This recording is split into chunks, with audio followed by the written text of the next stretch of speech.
নির্বাচনে পুলিশ কর্মকর্তাদের নিরপেক্ষ দায়িত্ব পালনের নির্দেশ প্রধান উপদেষ্টার। আগামী ত্রয়োদশ জাতীয় সংসদ নির্বাচনে পুলিশ কর্মকর্তাদের নিরপেক্ষ ও পেশাদারিত্বের সঙ্গে দায়িত্ব পালনের নির্দেশ দিয়েছেন প্রধান উপদেষ্টা অধ্যাপক ডক্টর মোহাম্মদ ইউনূস। মহোদয় জানিয়েছেন যে ১.৫ লক্ষ পুলিশ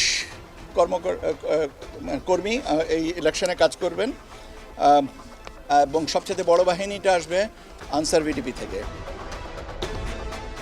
বৃহস্পতিবার ৪ ডিসেম্বর প্রধান উপদেষ্টার কার্যালয়ে ৬৪ জেলার পুলিশ সুপার সহ ঊর্ধ্বতন কর্মকর্তাদের সঙ্গে বৈঠকে এ নির্দেশ দেন তিনি। ডক্টর ইউনূস বলেন, নির্বাচনের মাধ্যমে নতুন বাংলাদেশের জন্ম হবে এবং এই নির্বাচন ইতিহাসে দৃষ্টান্ত স্থাপন করবে। নির্বাচনী চ্যালেঞ্জ গ্রহণের জন্য মানসিক প্রস্তুতি নিতে হবে। এটি সাধারণ নির্বাচন নয়, গণ অভ্যুত্থানের পরবর্তী নির্বাচন। শহীদদের আকাঙ্ক্ষিত বাংলাদেশ গড়ার এই নির্বাচনে পুলিশকে সেভাবেই দায়িত্ব পালন করতে হবে।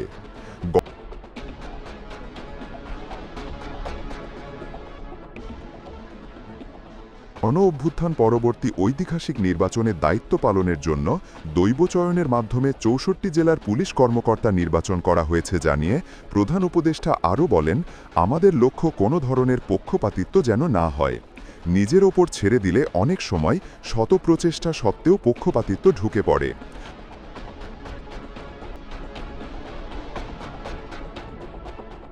আগামী জাতীয় সংসদ নির্বাচনের মাধ্যমে নতুন বাংলাদেশের জন্ম হবে, তাই ধাত্রীর দায়িত্ব পালন করতে হবে পুলিশকে।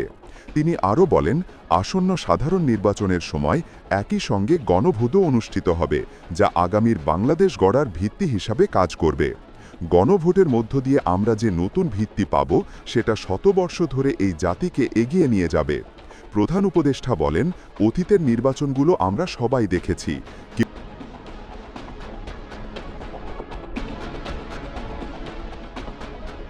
কেউ প্রহসনের নির্বাচন বলে, কেউ বলে প্রতারণা আর তামাশার নির্বাচন।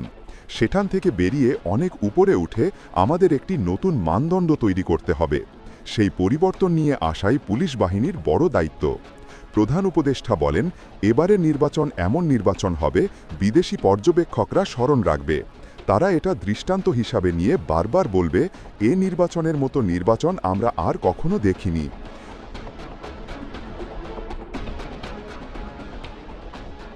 এবারের নির্বাচন কোনো সাধারণ নির্বাচন নয় উল্লেখ করে তিনি বলেন, এটা গণ অভ্যুত্থান পরবর্তী নির্বাচন।